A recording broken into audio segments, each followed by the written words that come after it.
I was born in New Britain and raised in New Britain. I went to Loomis Chaffee in Windsor, then to Wesleyan University.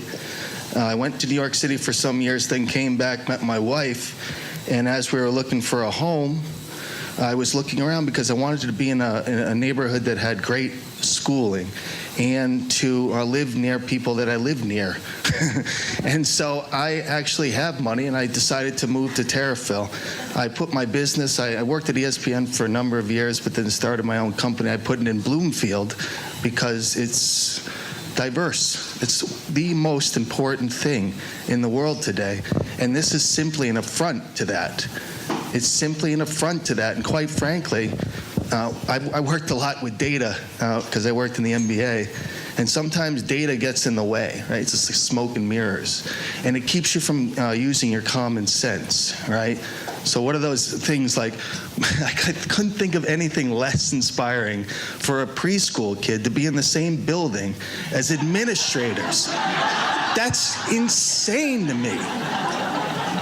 And this is where we're at. No offense.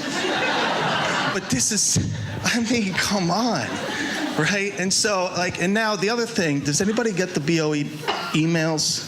Could the font be any smaller? You know, and so that tells me something. It tells me that there's always something going around us, and I have examples of that. Recently, you know, I had read up on some of the stuff going on with the lockdown drills, and they're causing tremendous PTSD for kids in K through 4, 5, right? So I investigated it because I wasn't notified until after it happened, you know, and to which I learned that they're telling my kids that there's a bear outside.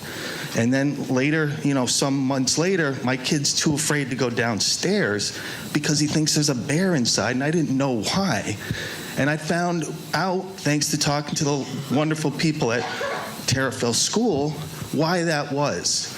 And so what that exemplifies is a lack of transparency and communication to the people. And we're the people, you know? They serve us. And we shouldn't put up with this nonsense. Thank you.